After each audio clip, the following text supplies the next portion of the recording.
Hi, so this is a story about my first ever exorcism and how I was tricked into doing it. So I'm just going to jump straight into the story.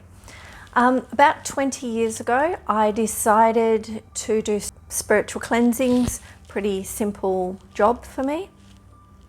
So I had a client call, and one of my first clients up here on the Gold Coast, and she contacted me and wanted a cleansing, spiritual cleansing, spiritual blessing for her home.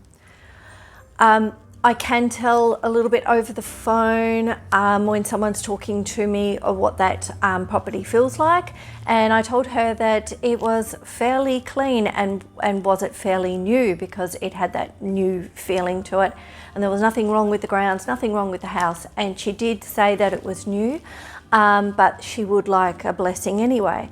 And so I agreed. She didn't live very far from me, so I decided to do one in person rather than remotely and set up a time to go to her home. So normally a very simple procedure. Before I had started doing these cleansings, I had said to my guides, right, no possessions, no entities. I'm happy with clearing spirits and negative energy, but none of that other stuff. I didn't want to deal with it. So I started going through the home with my sage and my rituals, and I was doing fine till I got to one bedroom. So when I walked into the room, it felt fine, but as soon as I started using the sage, I could feel something stirring up, more than just your normal negative energy in a home. I had a feeling there was something the owner wasn't telling me. So I stopped doing what I was doing. I walked back out to her and said, there's something you're not telling me. There is something big that you are not telling me. At first she denied it. She said, no, I just wanted a blessing. I just wanted a blessing. I said, no. I said, I can't finish this work because this is not going to work for you. So finally she broke down and said that her 15-year-old daughter had been having a lot of problems. She had retreated from friends, from school, from family. She was being very moody, more than your normal teenager would be. She was having a lot of difficulties being in social environments, and the mother said that at night she could hear voices coming from her daughter's room, both male and female voices. And when she went to walk into the bedroom, opened up the door, her daughter was asleep and there was no one in the room. And she would hear this night after night, whisperings and loud voices coming from the room. But however, there were also other paranormal activity happening around the home. And the worst part was that her daughter had tried to end her own life twice already. Apparently the daughter had been seeing psychiatrists, psychologists, and this had been going on for about 8 months now and was actually getting worse and wasn't getting any better. The mother also admitted that she had sought out a family friend, a spiritual advisor from Vietnam, and he had told her that there were 9 entities attached to her. Now, I told the mother, I'm sorry, I don't do this kind of work. And she begged and she pleaded, and she said she has sought help everywhere and that no one could help. The spiritual advisor wasn't able to do the work and she was at her wit's end. So in the end, I agreed to help her. What I do is a remote consultation, and I had to look in and see exactly what was going on.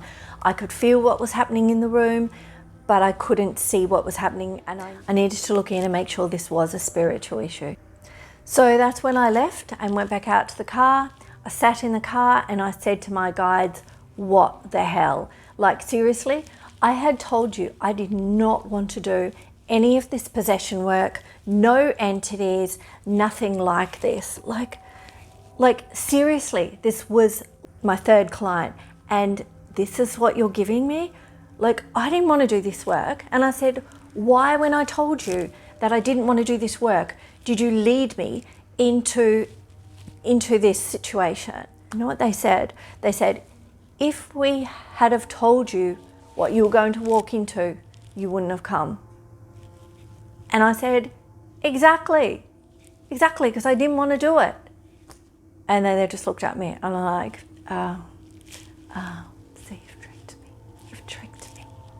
And now I've agreed to do this work. I don't know what the hell I'm doing. So the next day I looked into the girl's energy, and what I found was 9 spirits that had been human and had committed suicide, and they were very, very unhappy, and they were very, very negative, and they had all attached themselves to her at the same time. I'd find out later that she had actually been living in an old part of an asylum where her mother had been working, and that's where she had picked up these things. There's sort of a background story to that, how the mother was a single mother and she had to work, and she didn't like staying in this part of the old asylum that had been turned into accommodation. So I went back to the mother and explained what was happening, and that's when the mother decided that she would like me to meet her daughter. So I agreed on the premise that she would be told I was a therapist and would be there to help her with some relaxation techniques, as she was having a lot of trouble sleeping. So this is where it gets really, really crazy. We made an appointment and I turned up at the house and met the daughter. Now, it was really very odd. She was running around in the last minutes of getting ready to go out to meet her friends, grabbing a handbag about to leave. Firstly, her mother said, Jasmine, we have an appointment. You know that Kara was turning up. You can't leave right now. We need you for a couple of minutes, as you knew about this appointment. And the daughter said, no, I have to go. I'm meeting my friends. And it was all like, just the energy was really, really odd. I could feel that it wasn't her that was actually trying to get out of the house. So I made a decision, and as she put the handbag on her arm and went to leave and said, sorry, we'll do this another time, I put my hand on the door and I said, no, Jasmine, I just need you for 5 minutes. So as I put my hand on the door, she stopped. She slowly put her handbag down, and then she slowly turned around. And as she turned around, I saw something black run behind her. And I thought, here we go. Her face changed completely. It didn't even look like her. Her eyes went black. And she started to have this smirk on her face. And then she slowly crossed her arms and stared at me and said, what do you want to know? And I went, this is not you. I'm not talking to Jasmine anymore. I knew that I was talking to what I needed to speak to, and that was my whole point of meeting this girl. So a couple of days later, I decided to do the work. I think it was about 3 o'clock in the afternoon, and I sat down, connected in, and removed the 9 spirits along with my guides. A couple of days later, I had a feeling that something wasn't quite right, and I had another look in, and they were all back. So something hadn't worked. So I made contact with a medium that I had met a few weeks earlier, coincidentally, who actually used to do this kind of work, but got out of it after a couple of years because she warned me that it was very, very dangerous, and that she'd had a lot of experiences that she wasn't comfortable with, and that she wouldn't be doing it anymore. But I spoke to her and said, something isn't right. Something didn't work. And she said, you didn't quite get rid of the big one. There's a really, really strong one that you didn't quite remove out of the aura. And what it has done is come back in and called all the rest back in. So I had to work out how to do this and how to make sure that I removed them all. She also said to me that if I don't remove them soon, that the daughter will try to commit suicide again, and this time she'll succeed. And the funny thing was, I'd never told her that the daughter had tried to commit suicide. So the next night at 4 a.m, I did the work and I removed them all.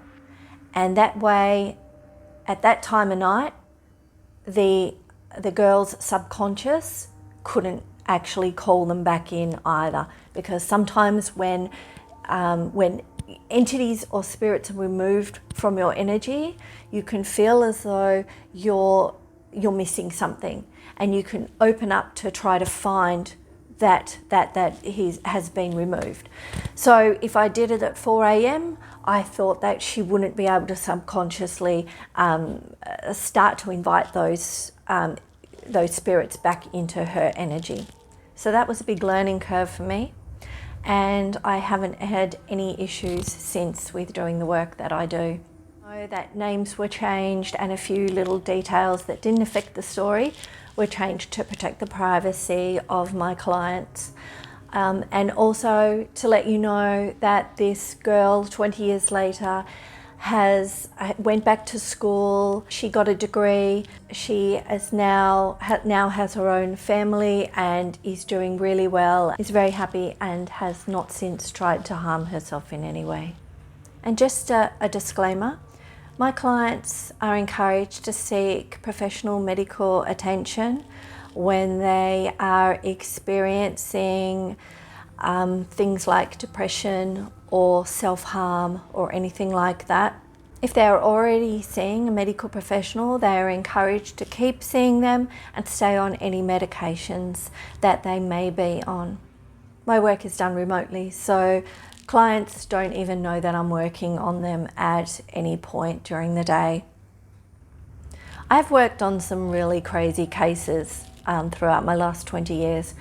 And so I'm going to do some more YouTube videos about those, because I think you will find them really, really interesting. Please subscribe so you don't miss any of my videos. Tick the like button if you did like this one. Thanks. I'm not very good at telling stories, but